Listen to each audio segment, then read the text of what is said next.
Formula E is the best kept secret in motorsports.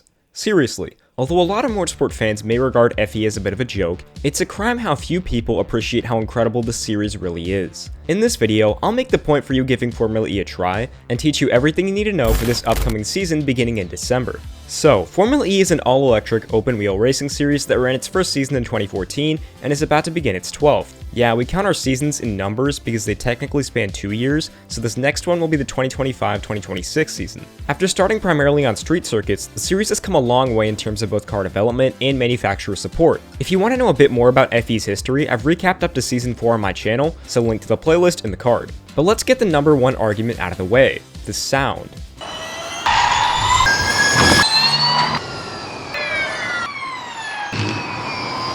There you go, you heard it, you didn't die. In all honesty, yes, it's not the same rumbling sensation you can feel in your chest like a V8 or a V12, but it's not trying to be that. It's an electric series, so the cars are going to sound like electric cars. You have to view it as something separate. And although you may still prefer the sound of an engine exhaust, I know I sure do, I don't think the sound alone should turn you off watching a series, especially for the racing it offers. Formula E's on-track product is incredible. If I were to describe it, it's a bit like Formula 1 mixed with NASCAR. There's a lot of close wheel-to-wheel racing all throughout the field, and many races have gone right down to the wire. It's a spec chassis series, meaning that each team races the same base car, and there's no aero development, but the biggest dividing factor are the powertrains. The powertrain is basically the equivalent of the engine and transmission system of a conventional car. It includes the MGU or motor generator unit, gearbox, inverter, and the cooling system.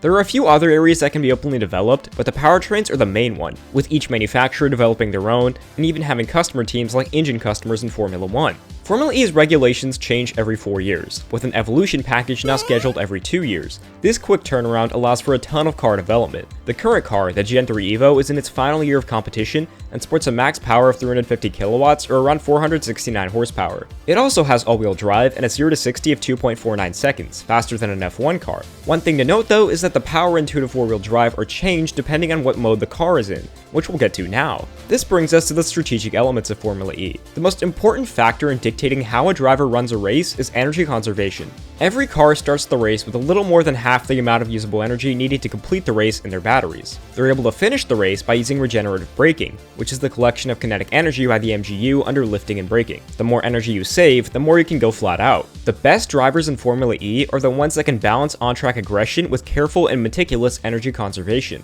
It's truly one of the most unique skills in all of motorsports, maybe only comparable to fuel saving in NASCAR or IndyCar. And the other cool part is that rival teams don't know each other's energy numbers until they're shown on the TV broadcast, so you get this info exactly as the teams do. Outside of energy conservation, there are two other in-race strategic elements. The first is attack mode. This is a temporary power boost drivers gain by driving through specific zones of a track. Typically, the car will go into max power and 4-wheel drive during qualifying and race starts only, but driving through attack mode will also activate it. Every driver gets 8 minutes of attack mode to use during the race, and they can take this in 2 hits: 4 and 4, 2 and 6, or 6 and 2. It's absolutely vital to plan and use your attack mode to its maximum benefit. Think of this as the advantage you get in other racing series by changing tires. Yeah, you lose some time while making the pit stop, but you're much faster after you come out, until of course the benefit wears off and everyone equalizes out. While this may sound like a gimmick, and it absolutely is, but what racing series doesn't have one, it's genuinely a fun bit of strategy to look out for and adds a ton to the racing. The other element of strategy is pit boost. Now, pit boost is only available during the first race of each doubleheader weekend. During these races, when a driver is between about 60 to 40% energy remaining, they can make a pit stop to get a 10% energy charge in just 30 seconds.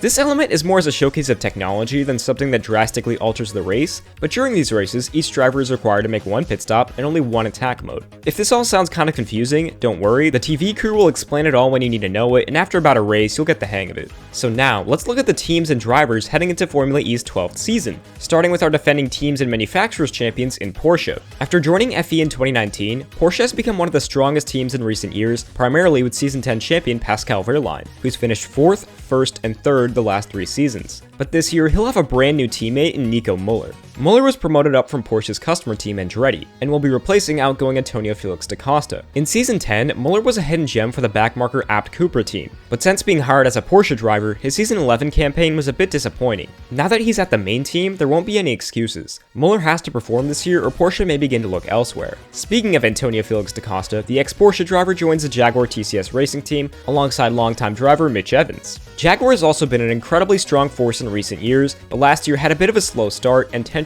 forced one of their star drivers, Nick Cassidy, to jump ship. He's ironically been replaced by da Costa, who had similar tensions over at Porsche and comes in as the Season 6 champion. But he'll have a tough pairing in Evans. Tied for second in all-time wins, Evans has been oh so close to a driver's championship so many times and just hasn't been able to pull it off. Last season, despite scoring 2 wins, was his worst since his rookie year in 2016. But with Jaguar coming on incredibly strong to win the last 4 races, their package is definitely a competitive one. And under new leadership of ex-McLaren and Mercedes team principal Ian James, I have confidence that the cat will be back this year. Last season at Nissan, it was all about Oliver Rowland. After quite a long time coming, the 33-year-old from Barnsley finally secured his very first Formula E World Drivers' Championship, and is a serious threat to go back-to-back. The Nissan powertrain is another one of the strongest, and without a customer team this year after McLaren left the series, they're all eyes forward. Well, all except for Norman Nato. Nato's been the Sergio Perez to our Max Verstappen. In a year where Rowland scored 4 victories, 7 podiums, and took the championship, Nato could only muster 3 points finishes and finish P20 in the standings. It was honestly incredibly surprising he was re-signed, but I guess the one advantage Nissan had last year over the other top teams was that they only had one number 1 driver. Speaking of not having a number 1 driver, the Maserati MSG racing team was rebranded in the offseason after some financial troubles to the highly anticipated Citroën racing team, running Stellantis powertrains. And their lineup is an incredibly strong one, highlighted by Nick Cassidy jumping ship from Jaguar to join the French team. Cassidy's been one of the most impressive drivers to watch in recent years, with 10 victories in just the Gen 3 era. Last season, he started out the year slow, but rebounded with 4 wins and a P2 in the standings. I'd easily consider him a top 5 talent in Formula E, and his move from Jaguar during the offseason was huge. It'll certainly be interesting to see if it pays off. But he joins an absolute legend in 2-time drivers champion Jean-Eric Vergne. Though maybe not as dominant as he used to be, Vergne has easily been one of the most consistent drivers over the last few seasons, and it was no wonder he was brought over to Stellantis' primary program from DS Penske. Though the team's logistics may have been a little shaky, their driver lineup speaks for itself. The only problem is, with both drivers having the exact same amount of wins, one having 2 drivers titles, the other having a P2, P3, and P2 in his last 3 seasons, who will be their number 1 driver? Another stacked team in terms of talent is DS Penske. No, this isn't the same Penske run by the captain Roger Penske, it's actually run by his son Jay Penske. And although he doesn't have the pedigree of his father, DS Penske is a very solid operation, primarily carried by the strength of the Stellantis powertrains. That and their driver lineup. Maximilian Gunther has an incredibly high ceiling, but has proved to be incredibly inconsistent as well. Just last season, he scored 2 victories, but finished half the races outside the points and P10 in the standings. Either way, he'll have quite a challenge in his brand new teammate Taylor Barnard. The 21-year-old's rookie season was one of the best in FE history. Racing for McLaren, 5 podiums, 2 poles, and a P4 in the driver's standings was absolutely incredible for the first-year driver. With the McLaren team unfortunately folding during the offseason, Barnard was a top free agent, and it was DS Penske who got the final bid. In all honesty, all 4 Stellantis drivers have the potential to challenge for the title, but the one I'm most interested in this season is definitely Barnard in his sophomore campaign. A team to watch this year has to be Mahindra. Mahindra is a Formula E OG, but after going through a bit of a slump, the Indian outfit seemed to find new life last season, taking 4th in the team's championship. And most of that credit has to go to their rock-solid driver lineup, consisting of Season 7 drivers champion Nick DeVries and that season's runner-up Eduardo Mortara. Both drivers found great success in the Gen 2 era, but when the Gen 3 car was introduced in 2023, both lost stock that was definitely won back last season. Though I'd still consider them underdogs, this team is on the cusp of breaking into championship contention. Both Nick and Edo got close to victories last season, and I'd definitely bet on them winning a race this year, and breaking Mahindra's winless streak dating back to 2021. Another team I'd consider to be in Formula E's midfield is Envision. Since the high of winning the team's championship in Season 9, this team has certainly lost a bit of steam. From a team that was battling for drivers' titles with Sam Bird and Nick Cassidy, they finished a distant 8th in the team standings last year. Though still a customer team for Jaguar, they definitely needed a bit of a shakeup, and that comes in Joe Eriksson. Replacing the retiring Robin Freins, Eriksson has been a long-time reserve driver and ran a partial season for backmarkers Dragon Penske back in Season 7. He's honestly a huge unknown, but with Season 2 champion and winningest driver in FE history Sebastian Buemi as a teammate, I don't know if there's a better man to learn from. Andretti seems to be in the same boat as Envision. The Porsche customer team saw their peak after winning the Season 9 Drivers' Championship at the hands of Jake Dennis, but since then, it's been 5th and 7th in the team standings. This is partly due to the fact that besides Dennis, who's still an incredibly talented and honestly underrated driver, they've had a revolving door of drivers next to him, full video in the card. But with his F1 dreams fading away, I have a feeling that their newest hire, Felipe Drugovich, may be here to stay. The 2022 F2 champion comes in with a lot of FE testing experience and impressed last year when he subbed in for Nick DeVries and scored a surprise P7 in Berlin. I don't expect him to beat Dennis, but if his head's in it, he can definitely challenge for points and maybe even the odd podium. Cooper Kiro may be the most interesting team on the grid. They've had more names and owners than maybe any other team, and many moons ago won the very first FE Drivers title with Nelson Piquet Jr. But after declining to backmarker status for many years, losing and gaining manufacturer support, they rebranded to Cooper Kiro last season and began a partnership with Porsche. The thing is, they're running an older generation Porsche powertrain, but they certainly got as much out of it as they could. Or well, Dan Ticktum did. The polarizing young Brit has taken Formula E by storm, and although it's clear he's still being held back by his equipment, a podium and an incredible victory last season in Jakarta showed that the sky very well might be the limit for him. Alongside him though, rookie David Beckman was let go in favor of another rookie in Pepe Marti. The Spanish driver will leave his F2 campaign early to begin his career, but with very limited FE experience and a steep learning curve, I keep my expectations realistic for him. A few points finishes would be the bare minimum to consider the year a success in my eyes. And finally, we have Lola Apt Yamaha. The definitive backmarkers last season, this team is still very new and trying to learn as much as they can before the Gen 4 regulations come in next year. And Lucas de Grassi is maybe the best man for the job. The Season 3 champion was Formula E's official test driver before the series even began, and enjoyed much success at the Audi team before a bit of a decline at the Gen 3 era. It's hard to tell if his decline has been due to racing for backmarker teams, but he certainly showed that there's still some fight left in him with a surprise podium at Miami last season. Alongside him is Zane Maloney. In his rookie campaign, he was the only driver to fail to score a point, but in bringing him on for a second year, the team clearly has faith in him, and if he can learn and develop, Lola Apt Yamaha can definitely start out Season 13 looking very strong.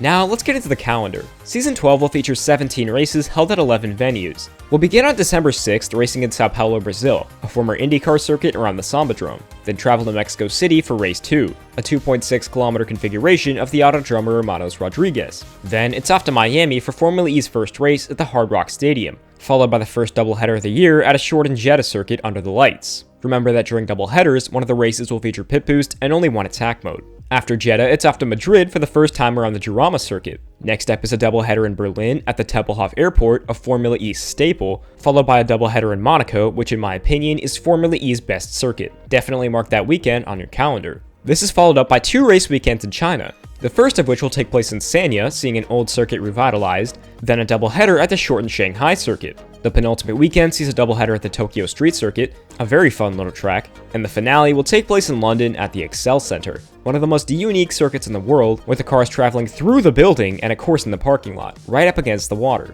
A typical race consists of a certain amount of laps, with up to 3 laps added for time under safety car or full course yellow to keep energy conservation a factor. Usually, they amount to being around an hour long. Qualifying takes place earlier in the day and is super unique in its formatting. Essentially, all drivers are sorted into 2 groups, then have a certain amount of time to set a fastest lap. The 4 fastest drivers in each group advance to the dual stages, where it's simply an 8-man knockout tournament. Each pair goes head-to-head in a one-shot duel, with the faster time advancing to the next stage. It's super entertaining to watch and in my opinion is the most exciting qualifying format in motorsports. Finally, we come to the points format. FE uses the same 25, 18, 15 format, awarding points to the top 10 finishers as Formula 1 does, but 3 bonus points are also given to the pole winner and 1 for the fastest lap in the top 10. Now, if you're sold and want to give FE a try, there's a link in the description to the page telling you where you can find it in your part of the world. And all former races are available for free on the Formula E website. If you're confused or need some help, reach out to the Formula E community. The FE community is honestly amazing and I give them a lot of credit for this channel. The Reddit page is a great place to start, but there's also a Discord which I've linked below. If you can't find where to watch it in your area, definitely ask someone in that Discord page if you're getting my drift. But I'd also like to give a shout out to some more Formula E content creators who will make it easier to follow along. Over here on YouTube, there's the Formula E Zone, who alongside news content, host their weekly live show, the FE Bar, where you can actually call in and have your say. Definitely check them out. The Circuit Breakers podcast are also super nice guys who give a more comedic take on Formula E and were even kind enough to invite me on for one of their episodes. The Current Lap is also a newer channel with some fantastic FE coverage, definitely give them a subscribe. Some other great channels to check out are Racing Harry, Formula Everything, The Moaning Yorkshireman, Sparkplug Motorsports, Taruvala FE, Formula E Geek, Formula E Fans, Lewis8552, Missed Apex FE, The Stress Bus, and even Tom Brooks the FE commentator. I'll leave a link to all these guys in the description below, and if you also make FE content, be sure to leave a comment and I'll add you there. Outside of these guys, most of the FormulaE teams themselves have channels, so go show them some support. And last but not least, here's a list of great websites with a lot of good information covering FormulaE. My personal go-to for years has been therace.com, and they also host a podcast recapping every race weekend, oftentimes with driver appearances. And another way to learn more about FormulaE is by watching the FormulaE Driver Show on Amazon Prime. This 4-episode docu-series covered a few drivers during the 2024 season, and it's super well made, 8.1 out of 10 on IMDb. But of course, the absolute easiest way to follow the sport is to just follow the official FE page and the various teams and drivers on social media. Links to absolutely everyone I've just mentioned will be down in the description. And well, now you know everything to watch FormulaE. I hope you've stuck around till the very end, and if you did, thank you so much for watching. Subscribe if you're interested to learn more about the sport. I'll be making content all season long, and I'll hopefully see you all for race 1 on December 6th.